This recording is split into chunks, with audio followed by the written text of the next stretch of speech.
Shalom, and welcome to another in our series of podcasts from Temple Beth, a dynamic center for conservative Judaism in Los Angeles. This is a recording of a Shabbat teaching with Rabbi-Cantor Hilary Chorny.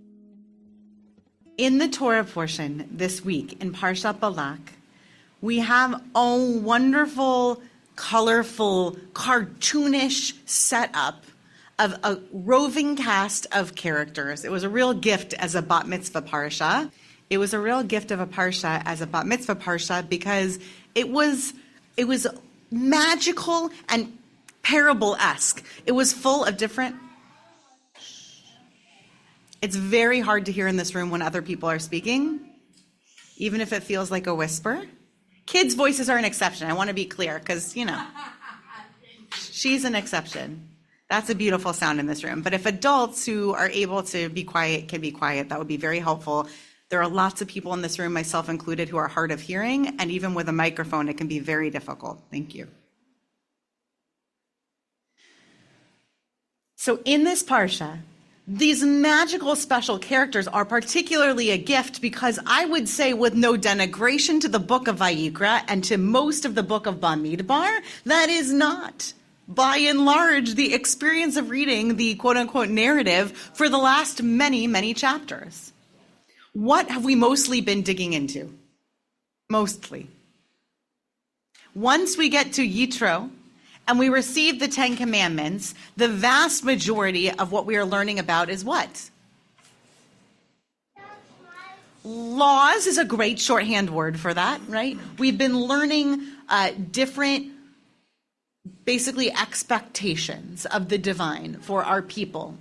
And some places along the way, we get narratives about what happens when people don't like the expectations or choose not to obey the expectations of God. The most obvious and earliest one is the story of the golden calf. The people are impatient. Moshe is up the mountain, and so they build an idol, which turns out to be exactly what they're told at the beginning of those Aseret HaDibrot they're not supposed to do. They're supposed to believe in God and not need any physical representation to do that.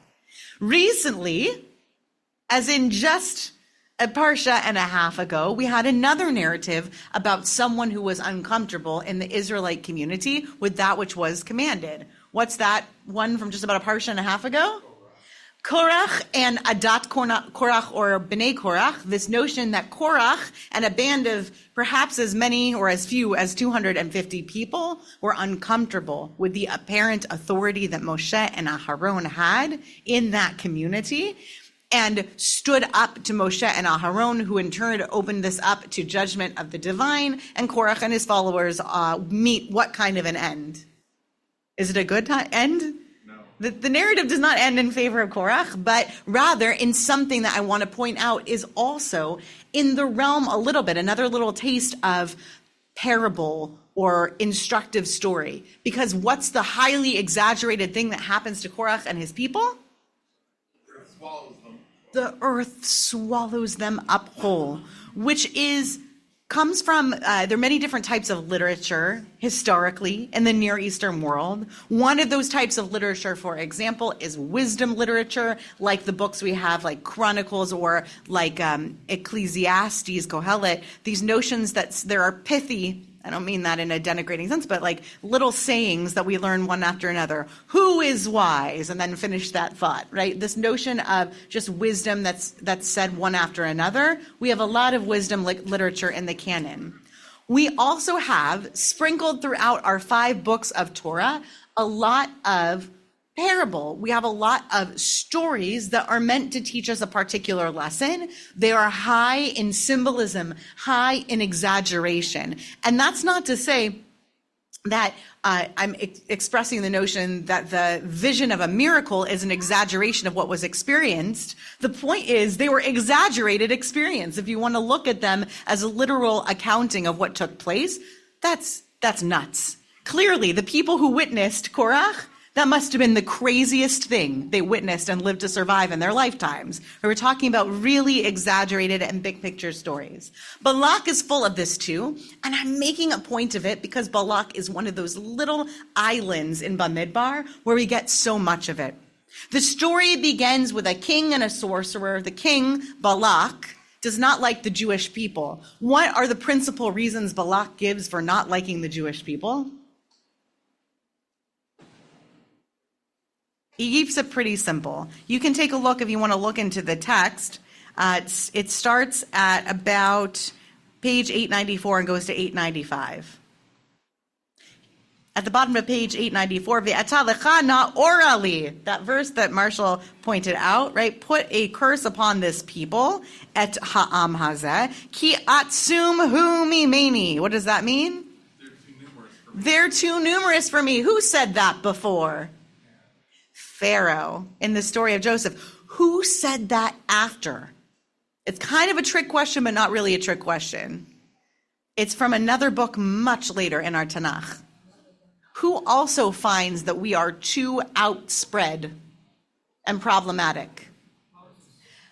In a later book of the Tanakh, I mean, Moses, that's an interesting and complicated observation, but there's another non-Jewish villainous figure who says the problem with the Jewish people is, yes, there is a people amongst you who is Haman, boo, Haman. Haman says in his plea to the king Achashverosh, the people are too numerous and they do not follow the king's laws. And this is the problem, and this is why we should get rid of them.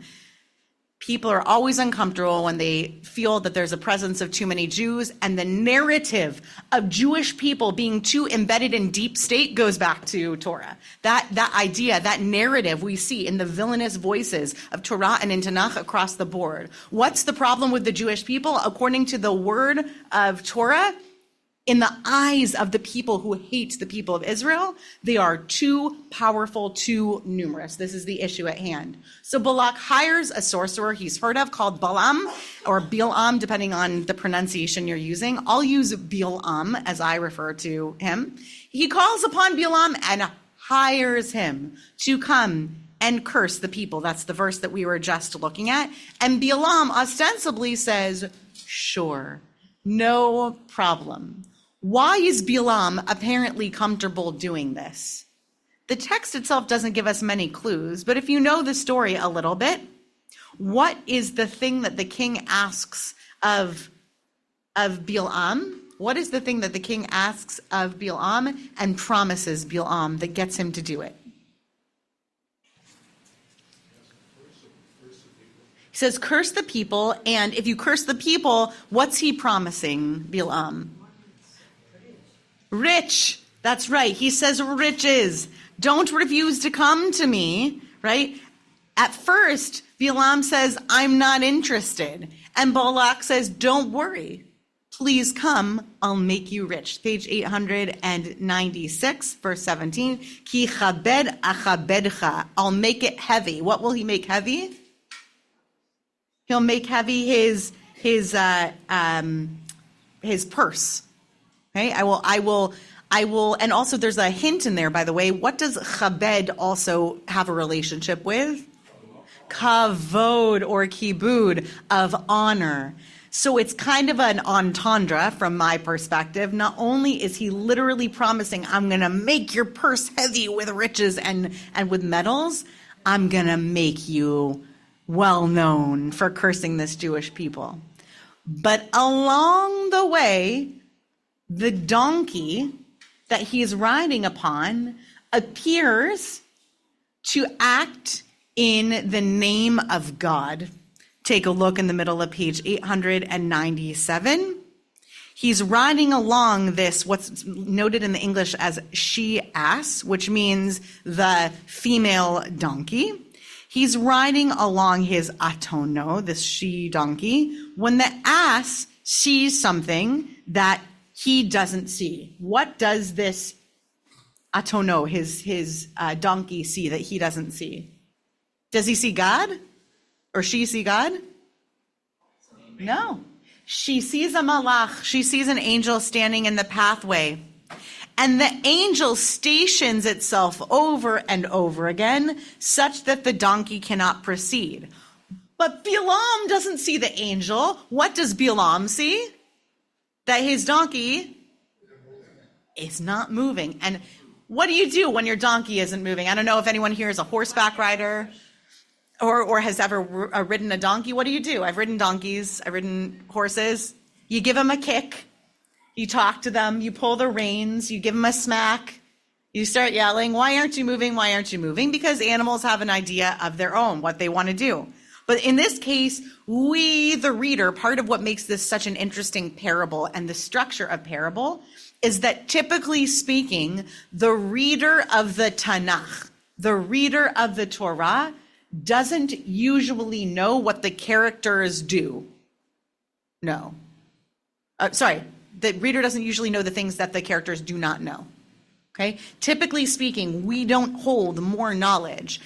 It's rare. That's part of what makes this piece of Bamidbar feel so different than the pieces of Bamidbar that come before it, with the exception a little bit of Korach, is that generally speaking, we're witness, the narration, the story is told to us, and we know what the characters know. For example, the text might say, and then the people saw the earth open up, right? But we don't usually get, what they didn't know is that God was waiting to open up the earth. But here we do get a story along those lines. We get the story that we know that the angel is there, but we know that Balaam doesn't know that the angel is there, which is why we understand that he is motivated to just be angry at the donkey. It's how we get to see into the story. We know everything, but Balaam doesn't. We're going to come back to this page in a moment. Because the donkey does not seem to change Balaam's mind. The donkey cannot stop, or rather, the angel of the Lord cannot stop the donkey from stopping Balaam. So where does Balaam make it to? Balak and to the people, and to make this curse. But then we see a new piece of the narrative. I'm going to pass out papers, and I'll ask you to share them, one for every other person. So please share with the person next to you. I'm going to keep referencing the Chumash because there's much more interesting observation. This is really a supplement because there's so much story to read in the Tanakh itself. I'm going to keep us looking into the Tanakh. We're on page 898. The text, verse 31. Vaigal Adonai et einei Bilam. And God uncovered the eyes of Balaam. Vayar. What is Vayar besides a pirate's favorite Hebrew word? To see. Vayar. Va is the Vav Hayipuch. It kind of flips around from being what might refer to the future and instead makes it once upon a time this happened, Vayar. And he saw. So first we get God opened Balaam's eyes. Balaam doesn't know it's God. We know it's God. God is opening Balaam's eyes. Vayar. Who sees now? With open eyes, who is now seeing?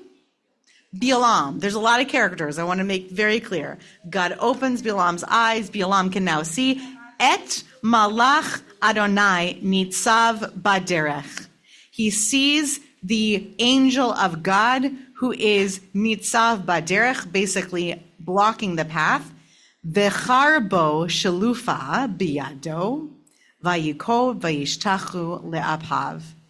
He sees a drawn sword in his hand, and then he bowed to the ground. Vayishtachu. Who bows to the ground? Balaam, the sorcerer, bows down to the ground. Okay. Why is he bowing down to the ground?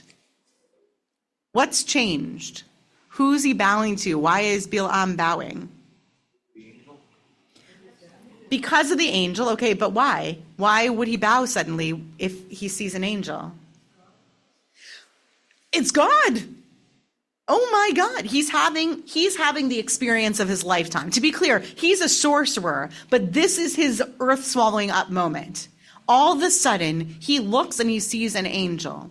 And if we conceive of Balaam as any other human being in history, if suddenly it is revealed to him that there is an angel who's been standing in the way, two things are happening for him, presumably.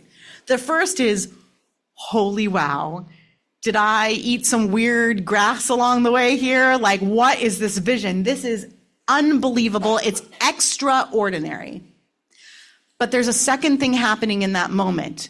Until the moment where God opens Bilam's eyes and he sees, what does Bilam think is happening in the story? With he and his donkey. Now, before God opens his eyes, when it's just Bilam and the donkey, what does Bilam think is happening? Who gave me this donkey? What is up with this donkey? Is this donkey sick? What's happening with the donkey? And he's angry and he's mad. Yes, Adrian.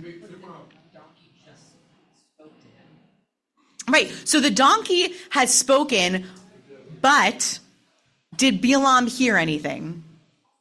Does he believe him? Does he have any belief in the experience? Let's back up a few verses, okay? Vayiftach, back to verse 28. Page 897. Vayiftach Adonai et pi ha'aton vatomer leVil'am, and he says to Vil'am, I was trying to save this. This is going to give us a little hint of something, so it kind of gives away a little bit of secret sauce, but not too much. Vatomer, it's important to the story that he does open up the mouth of this donkey, and he says to Bil'am, Me asiti lecha, what have you done to me? Ki hikitani, you've hit me. Zeh shalosh regalim, you hit me 3 times. Vayomer Bil'am la'aton, he says to his donkey, Ki hitalalt bi, Lu yesh chereb biyadi. You are making me look ridiculous, and now I've got a sword in my hand. Ki ata haragatich. Now I'm going to kill you. I'm going to kill you, donkey. Does it seem like Bilam was actually experiencing that as the donkey really talking to him? Maybe? I don't know. Because what we see in that moment, Adrian, is that unlike the moment where he goes and he bows down to the ground and sees the angel, I don't know, we're talking donkeys more normative than like we think, or this idea of an animal speaking. Why wasn't he surprised? That's a whole other interesting shiur. But why doesn't he respond in that moment, Bilam, to this donkey talking with any sort of awe, any sort of yir'ah, any sort of sense of, holy crud, something amazing's happening? What do you think? Maybe because he's angry and anger blinds you. I'm going to guess in this text, and this is going to get us into the meat of things, because how much time do I really have? Like 8 minutes realistically. A little longer. There's something that happens in verse 31. Go back to page 898. There's something that happens in verse 31 that tells us that sometimes people cannot see with just the vision that they're given as human beings. And the thing that we're told in that verse is that God comes and rolls the yagal, God rolls Bilam's eyelids back, so to speak. And now Vayar, now Bilam sees. God has to open Bilam's eyes in this moment. And only with that divine eye opening is he able to see, right? Is he gifted with the opportunity to see what's happening? This is not the first time in the Tanakh when this happens. I have a whole bunch of examples, but hold your finger in page 897 for a moment. And I want you to go all the way back to page 150. Back in Bereshit, land of the parables and stories and magical happenings, back when God appeared to people with so much more regularity according to the story. And take a look at the story that I'll give us context, reintroduce you to the context. In Parshat Toldot, Isaac, who is the son of Abraham, stays back in Gerar. And when the people of the place ask him about his wife, who is his wife? Isaac and Rivka, right? We have Yitzchak and Rivka. When the people in the place ask him about his wife, he says to those people, she is my sister, because if he had said, this is my wife, and they had wanted to take her as a wife, the custom in their Near Eastern context is that they would have killed the living husband such that they could take the woman. But if it's just his sister, no worries. By the way, this is not the first time we hear this story, but the shiur is too short for me to point to all the times this happens. Avraham, Isaac's father, already did this to Sarah way back a few chapters ago. So we know where Isaac got the idea from, okay? It's not a total surprise. This is something that's been pulled before. But I'm pulling this particular example for a reason. Look into the text. If they were to ask after her, please let them know she's just my sister. And then something happened. Some time passed, and then look at midway through verse 8. Okay, so some time had passed, and now Avimelech, this is the king of the people who are in Gerar. Avimelech, Melech Plishtim, the king of the Philistines, Be'ad Achalon, he's beside the window. Vayar, there's our verb. Vehine, and there it was, Yitzchak mitzachek. Yitzchak was Yitzchaking / playing et Rivka. This is euphemistic. He sees Isaac being a husband with a wife through the window. He spots them and he goes, well, that's obviously not his sister. Okay, that's not what the text says, but clearly that's not a brother and sister, I hope, right? And so he sees that, and what does he say? Vayikra Avimelech Yitzchak. He calls out to Yitzchak. It's not very clear in this verse. I think that the as a sidebar, I think that the plain read of this text is that he screams out in that moment for Yitzchak and calls him to him. The text, the translation here, and many rabbinic reads on this text want to read it that he went and he called for him later properly as a king. You know, he took his chariot home, he sent his messenger, he got himself back into made sure that his amygdala was calmed down and he was ready to speak to this person in his powerful position. I don't think that happened, according to the Parshat of the text. That's just Rabbi-Cantor Chorny's read. I think in that moment, Vayikra Avimelech, he calls out to Yitzchak, Vayomer, hine. He says, which is a great onomatopoeic word, because it's like, that might be what I said also in that position. Okay, so hine ishtechahi. Obviously, this is your wife. Ve'ech amarta chotihi. How did you say that she's my sister? How come, and how could it have been? How? Why? Vayomer elav Yitzchak ki amarti pen amut alecha. I was afraid that I would die by your hand. And what does Avimelech say back to him? Vayomer Avimelech, verse 10. Ma zot asita lanu. What have you done to us?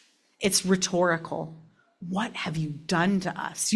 Because he knows that if Avimelech does something to the wife of Yitzchak, who is in the favor of the Lord, he's in trouble. Perhaps he even knows the end of the story of what happened to Pharaoh when Abraham passed off his wife as his sister, and Pharaoh was burdened with 1,000 curses or something of the sort, right? He was punished divinely. Avimelech is like, get yourselves out of here. This is terrible. And he uses this phrase, ma zot asita lanu. What have you done? By the way, this is the same phrase that Pharaoh uses when he looks back and realizes that he's lost all his slaves. Ma zot asinu. What have we done? How have we let all of our slaves go? And this is right before he gives chase to them at the sea. Flipping back to page 897 in the text. Actually, flip ahead to, flip ahead to page 901, but we're right there in the same story. Balaam goes up to the top of the mountain, opens his mouth to curse the people as he was hired to do, and what comes out of his mouth? Bracha. Ma tovu ohalecha. Yaakov, Mishkenotecha Yisrael. Wow, how glorious, how beautiful. Skipping over the many parts of the story where God talks to Balaam, and Balaam says, I got to do this, but then Balaam isn't capable of doing it. Balak sees that this blessing, which he did not pay for, he paid for curses. And now here's a blessing. What does he say? Verse 11, Vayomer Balak el Balaam, me asita li. What have you done to me? Lakov oivai lakachticha. I brought you here to curse my enemies. Vehine berachta varech. And you have blessed them. Yes, bless them. Then Balak says to him, Lecha na'iti el makom acher asher tirenu misham. Let me take you to a place where you can see them too. Because Balaam's eyes have been opened. This is the back and forth. The one who can see and the one who can't. The donkey who can see the angel and then not Balaam. The king or the Pharaoh whose eyes have been opened and all of a sudden they understand that God will be upset at what they have done to the wife of one of God's chosen people. Even back up in the text, this is the part when Adrian, you asked about, but the donkey, it opened its mouth. What does the donkey say? Back up to page 897. The donkey gives us a little hint of what's to come with the mezot asita li ideas. He says, our text says, "Vayivtach Adonai et pi ha'aton." God opens up the mouth of the donkey. Vatomer leVil'am, and she says, the donkey says to Vil'am, "Me'asita lecha kihikitani."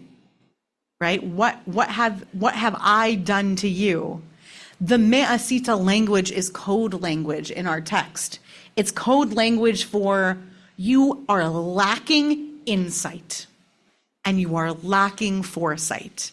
With that, I want to turn to something that's on the page that you have in front of you. And this is a teaching from the School of Maharat from Rabbi Sarah Hurwitz, who gave me some of the ideas at the core of this. Some of the ideas here I learned from my amazing teacher, Rabbi Amy Kalmanovsky, who studies the books of Torah as literature and is really a remarkable reader of the text when it comes to understanding how, in context, Near Eastern cultures would have understood this. Sarah Hurwitz wants us to understand this from a modern perspective, from a contemporary perspective, about those who have foresight and those who do not have foresight. She says, but Balaam, on the front of the page, it says Parshat Balak, but Balaam's power of speech had limitations. At the beginning of the narrative, there seems to be an intrinsic critique of Balaam.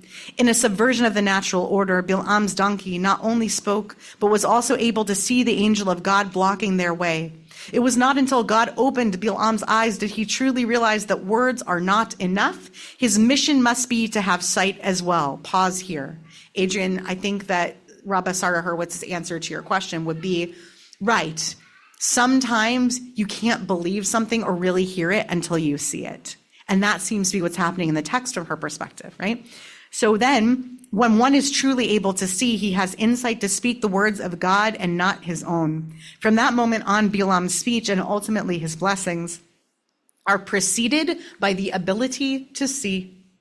Balak takes Balaam to Bamot Baal, where he raises his eyes, and the Torah then goes on and clarifies that he's able to see. Switch to the back of the page. I have a bunch of different texts here that speak to the notion of eyes being opened. I want to say one last word about the notion of foresight, and then I want to say something about God and God's ability to see. I think that Rabbi Sarah Hurwitz's point here is that very often it takes more than one nudge for us to understand a very, very big truth. Big truths, even when they're right in front of us, are not clear. Sometimes we don't see the angel. Sometimes we don't understand that we're in a place of God, like perhaps even awaking from a dream and saying, I feel terrible because I didn't even know that this place was a place of God, as Yaakov felt. And the feeling of realization that one didn't know what this big truth was is something that's relatable even to this moment of human experience, even not when it comes to divinity. When one works really, really, really hard to be open-minded, the best case scenario at the end of that struggle is that our eyes are opened, often to difficult to see truths. And when we see those truths, either you could compare this to Avimelech or Paro, who say Mezot Asita Lanu, or when we see those truths and suddenly we, like Balaam, find ourselves falling to the ground, it's because we might be questioning all the things that we did in our life before we realized that. Human beings experience the world in a linear fashion and one directionally. Hindsight is 20/20, And so is divine revelation, right? It brings great clarity. And perhaps I want to name that in the ideal state in the world, we are open-minded enough all the time, such that the best thing that could happen to us is that we learn that we were wrong about something big. That's what I set out to do, learning every day, not to reinforce my own notions of what's taking place in the world or my own notions of Torah, but rather looking at sacred texts and looking out at the world and seeing what might change my mind.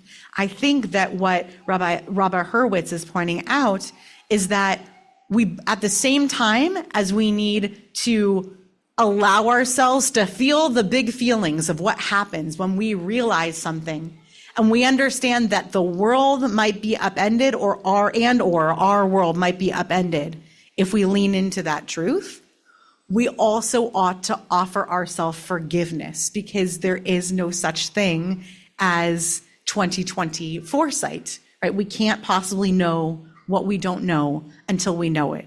Once we know it, then we can do what we will with it and we can be good people. But until then, we have to also forgive ourselves, and we have to forgive ourselves sort of that reaction. I just want to point out one last thing, lest this seemed like a bit of a shiur on the notion that human beings are the ones who are fallible, who cannot see all, and God needs to open our eyes to things.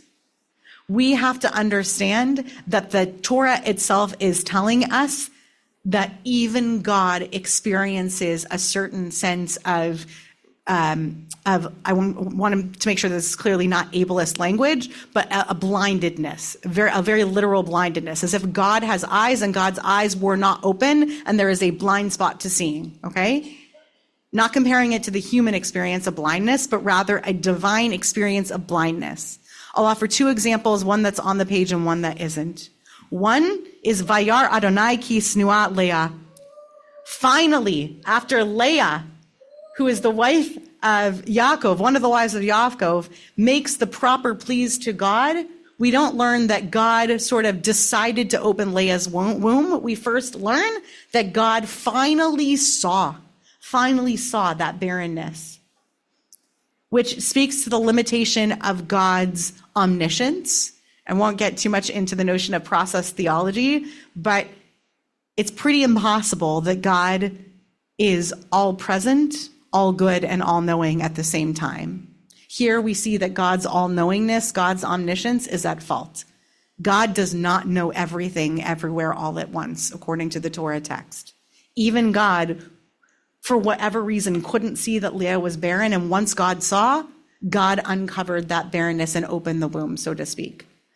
And the other place that we revisit this, of course, is in the narrative of the Exodus that we recount on the night of Seder, which is that God finally heard the cries of the Israelites and relieved them after, the text tells us, hundreds upon hundreds of years. Do we think that in those hundreds of years they weren't crying out? Something happened and something opened God's eyes to that moment, and God too is fallible. The world, from the divine realm, the supernal realm, down to the earthly realm, is full of insight and foresight to be taken, and then we can only do with it once we actually see. God can only act once God actually sees, and human beings can only act once they see as well. But the lesson here isn't then to say, okay, since we can't know what we don't know, it's fine to act as we do in this world and not consider it. Rather, it's a call to action about striving for vayar, striving for sight, for foresight, and for insight into the world. We should be walking through the world assuming we cannot see everything and not everything has been revealed to us yet. When we do that, we open ourselves up to experiences that will be humbling and will be challenging to us, but also allow us to live in like whatever the next chapter of understanding and whatever next plane of existence is open to us in the world. As a closing thought, I'll just say, kind of saving this for a High Holy Day sermon at some point in the near future, it is for this reason that I am grateful for people whose stories about how they hold power in the world or how they think about the world. This goes for people in my family and goes for people out there in the public sphere, people who are in positions of authority. It is a great relief to me that people are inconsistent. We're not meant to be consistent people. If we were consistent people, if I believed the same thing now as I did in the year 1998 about anything in the world, then I haven't been looking, right? Because new truths are revealed all the time. We're in a world of scientific wonderment, of exploration, and in a really spiritual level, we are gifted the opportunity all the time to have our eyes opened up and to have our eyelids rolled back, which is to say that it also isn't just about my change in myself. Even if I'm not undergoing profound change, I'm really grateful when I see people out there in the world who are being accused in their positions of power and authority of being flip-floppers and not acting the way that they might have, being called to response. In this world where you can find recordings of people talking on the same topic and holding completely different positions decades ago, what a beautiful thing, instead of saying, how is this person so inconsistent? Praising them for being the kind of human being who is willing to have their eyes opened up to new truths and new revelations. So I hope you go into this week ready to have eyes opened, and into the rest of this year and summer, ready to have eyes open and to understand then those moments, those are the closest that we get to moments of revelation in the way that we understand the world today. But wouldn't it be cool if also there were still talking donkeys? And I'm still willing to believe in that level of miracle and fun and wonderment in the world as well. You've been listening to another in our series of podcasts from Temple Beth Am, a dynamic center for conservative Judaism in Los Angeles. If you enjoy these podcasts, we invite you to write a review on the Apple Podcast website or wherever you get your podcasts. For more information on Temple Beth Am, Los Angeles, please visit www.tbala.org.